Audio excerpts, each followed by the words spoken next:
मैं हूं प्रकाश हिंदुस्तानी। इसी चैनल पर इसी कार्यक्रम में 25 अक्टूबर को मैंने एक वीडियो अपलोड किया था जिसका शीर्षक था कि मध्य प्रदेश में भारतीय जनता पार्टी की सरकार को हटा पाना मुश्किल ही नहीं नामुमकिन है। कई मित्रों ने मुझे कहा था कि मैं पत्रकार होकर पक्षपातपूर्ण समीक्षा कर रहा हूं। ये बात सही नहीं है। मेरा विश्लेषण था कि मध्य प्रदेश में भारतीय जनता पार्टी की सरकार जो दोबारा बन गई है तो उसे हटाना कांग्रेस के लिए आसान बात नहीं होगी, और ये बात सच भी हुई। आज के उपचुनाव के नतीजों में ये बात साबित हो गई कि मध्य प्रदेश में भारतीय जनता पार्टी की सरकार को हटाना अब मुश्किल नहीं नामुमकिन है, यानी कांग्रेस की वापसी लगभग असंभव है।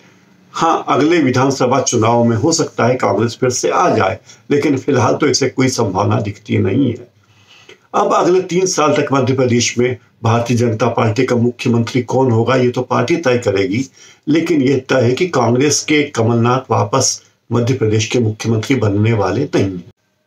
आज सुबह ही मध्य प्रदेश के गृह मंत्री नरोत्तम मिश्रा ने पत्रकारों से यह बात कही थी कि मध्य प्रदेश में भारतीय जनता पार्टी के पास खोने के लिए क्या है, चुनाव के नतीजे कुछ भी हों, भारतीय जनता पार्टी तो कुछ खोएगी नहीं। इसका कारण साफ है कि मध्य प्रदेश की जनता पार्टी ने पिछले कुछ महीनों में केवल एक विधायक खोया है, वो भी निधन के कारण। जबकि भारतीय जनता पार्टी के सामने कांग्रेस की सरकार थी और कांग्रेस की सरकार ने पिछले कुछ महीनों में लगातार 26 विधायक खो दिए हैं। उनमें 25 विधायक तो उनके एक साथ कांग्रेस छोड़कर चले गए, 22 पहले गए, फिर 3 गए और बाद में एक और विधायक गया। इस तरह 26 विधायकों का नुकसान कांग्रेस को सीधा सीधा देखने को मिला। फिर 2 और विधायकों के देहावसान के कारण वे सीटें भी खाली हो गई। कहा जा सकता है कि कांग्रेस के विधायकों को होने वाले नुकसान बढ़कर 28 तक पहुंच गया था। 28 सीटों पर अब चुनाव हुए हैं। इनमें कांग्रेस को सरकार वापस बनाने के लिए सभी की सभी 28 सीटों पर वापस चुनाव जीतना पड़ा था। निर्दलीयों को, समाजवादी पार्टी के विधायक को और बसपा के विधायकों को वापस अपने साथ मिलाना होता, तब कहीं मध्य प्रदेश में कांग्रेस की सरकार बन पाती। मुझे लगता था कि ये सरकार वापस बनना मुश्किल है, इसीलिए मैंने अपना वो वीडियो अपलोड किया था।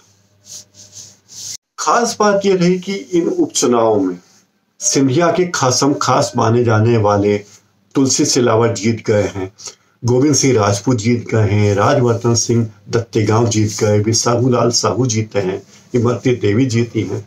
और खास बात, उस पर भी ये खास बात है कि ये न केवल जीते हैं बल्कि इनकी जीत का अंतर भी काफी बढ़ गया। अगर सुमावली में दल सिंह कंसाना और पोहरी में सुरेश धाकड़ को छोड़ दें तो अधिकांश जगह ज्योतिरादित्य सिंधिया के समर्थकों को अच्छी बढ़त मिली है।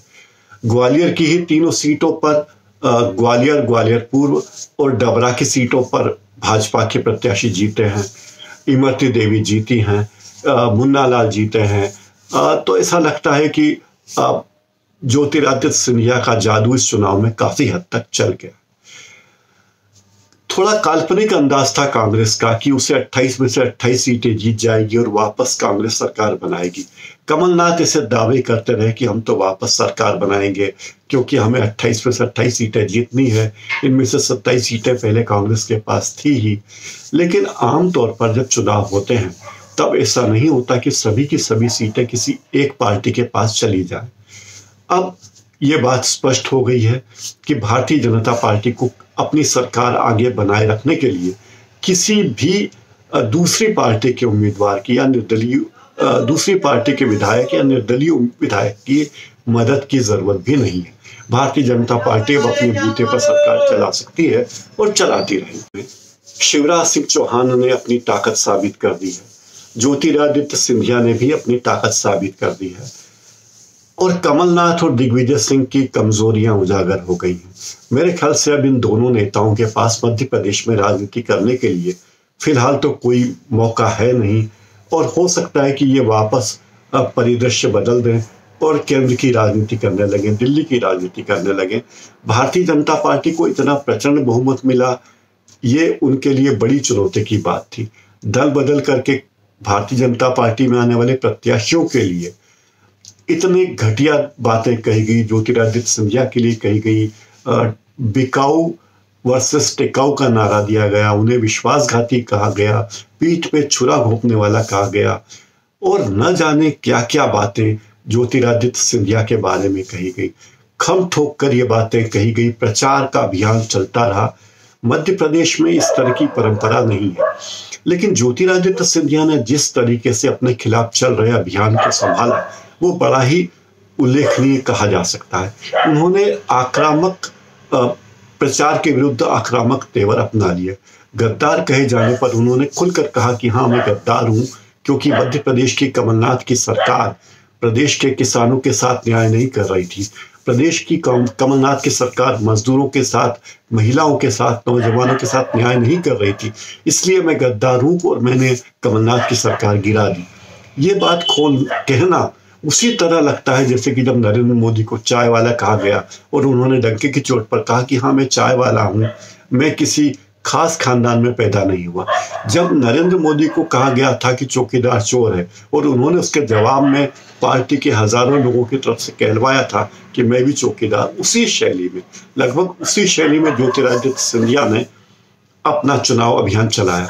उन्होंने जगह जगह जाकर यह भी कहा कि यह चुनाव महाराज का चुनाव है, यह चुनाव मेरा चुनाव है, अगर आप बिसाहू लाल साहू को जिताएंगे तो समझो मुझे जिताएंगे, इमरती देवी मेरी प्रत्याशी है, धाकड़ मेरे प्रत्याशी है। इस तरह की बातें उन्होंने खुल कर कही थी, सबके सामने कही थी कि मैं चुनाव लड़ रहा हूं। उन्होंने पार्टी के आगे अपने नाम को रखा। इसमें पार्टी के कई लोगों ने आपत्ति भी की कि जिस तरह ज्योतिरादित्य सिंधिया भारतीय जनता पार्टी के नाम के बजाय ये कह रहे हैं कि ये चुनाव महाराज का चुनाव है और मैं इसमें लड़ रहा हूं, इस बात पर लोगों को आपत्ति थी, लेकिन पार्टी ने ऊपरी तौर पर कोई प्रतिक्रिया व्यक्त नहीं की और ज्योतिरादित्य सिंधिया अपना चुनाव अभियान उसी तरह से चलाते रहे। दरअसल मध्य प्रदेश के ये उपचुनाव मध्य प्रदेश में अगले 3 साल का भविष्य तय करेंगे ही किसकी सरकार है। इसके बाद आने वाले विधानसभा चुनाव में भी काफी भूमिका बनाएंगे। ये चुनाव बताएंगे कि पार्टी में क्या होने वाला है, पार्टी किस दिशा में जा रही है। हो सकता है ज्योतिरादित्य सिंधिया को केंद्र में जगह मिले या मध्य प्रदेश में ही कोई महत्वपूर्ण मौका मिले, लेकिन ये चुनाव ज्योतिरादित्य सिंधिया की स्थापना के चुनाव हैं। अब दिग्विजय सिंह कह रहे हैं कि ये चुनाव जनता वर्सेस प्रशासन थे। उनका कहना है कि प्रशासन का पूरा उपयोग भारतीय जनता पार्टी ने किया और इस तरह चुनाव लड़ा। इसमें दो मत नहीं कि इन चुनाव में बहुत बाहुबल खर्च हुआ, बहुत धनराशि खर्च की गई, बहुत संसाधन झोंके गए और अप्रत्यक्ष रूप से भारतीय जनता पार्टी के आला नेताओं ने भी इस चुनाव में बहुत सहयोग दिया। लेकिन ये बात भी सही है कि मध्य प्रदेश में ही ग्वालियर चंबल क्षेत्र के कई भाजपा के कई नेता ऐसे थे जो अपना मन महसूस कर रह गए थे और भारतीय जनता पार्टी के पक्ष में खुलकर प्रचार नहीं कर रहे थे। ऐसे में ज्योतिरादित्य सिंधिया का खुलकर प्रचार करना और एक एक सीट पर अपने नाम पर अपने बहाने अपने खम ठोक कर लड़ना, ये बड़ा ही महत्वपूर्ण रहा। ज्योतिरादित्य सिंधिया का कद इस चुनाव के बाद बढ़ने वाला, इसमें दो मत नहीं। ये बात और है कि ये अपेक्षा किसी को भी नहीं थी कि उनके खास 16 जो उम्मीदवार उनके खास माने जाते हैं उनमें से सभी की जीत होगी, इसका अंदाज तो किसी को था नहीं और न ही इसी कोई अपेक्षा थी। लेकिन एक सम्मानजनक सीट तो भारतीय जनता पार्टी ने जीती है, जो कहा जा सकता है कि कांग्रेस के मुकाबले 2 गुनी है। इन उपचुनाव में भारतीय जनता पार्टी को सीधा सीधा फायदा हुआ है और कांग्रेस को इतना नुकसान हुआ है कि अब अगले 3 साल तक तो वो सरकार बनाने से रही। देखते हैं अब मध्य प्रदेश की राजनीति किस तरफ जाती है, ज्योतिरादित्य सिंधिया को क्या महत्व मिलता है, कमलनाथ कहाँ जाते हैं, दिग्विजय सिंह किस तरह की राजनीति करते हैं और शिवराज सिंह चौहान ही मध्य प्रदेश के मुख्यमंत्री रहते हैं लगातार 3 साल तक, या भारतीय जनता पार्टी अपने किसी नए नेता को मध्य प्रदेश में सरकार चलाने का मौका देती है और शिवराज सिंह चौहान के लिए दिल्ली में कोई जगह देखती है। हालांकि पहले भी उन्हें दिल्ली के प्रस्ताव मिले थे जिसे उन्होंने स्वीकार कर दिया था। तो जो भी हो, मध्य प्रदेश की राजनीति पर छाया एक कोहरा हट गया है। अब पता है कि भारतीय जनता पार्टी की सरकार ही है और यही रहने वाली है। अब ये भारतीय जनता पार्टी के लिए भी एक चुनौती है कि अगले 3 साल तक वो क्या काम करती है, जिसके बूते पर उसे न केवल मध्य प्रदेश की सभी लोकसभा सीटों पर इसी तरह प्रचंड बहुमत मिले और प्रदेश में फिर भारतीय जनता पार्टी की सरकार बने। ये सारी कसौटियां अभी भारतीय जनता पार्टी के सामने है। कांग्रेस तो अब इस कसौटी से, इस परीक्षा से बाहर जा चुकी है। आज इस कार्यक्रम में इतना ही। आप बताइए आपको ये कार्यक्रम कैसा लगा। कृपया मेरे इस कार्यक्रम को सब्सक्राइब कीजिए, लाइक कीजिए और इस पर कमेंट कीजिए। यही अनुरोध है। नमस्कार।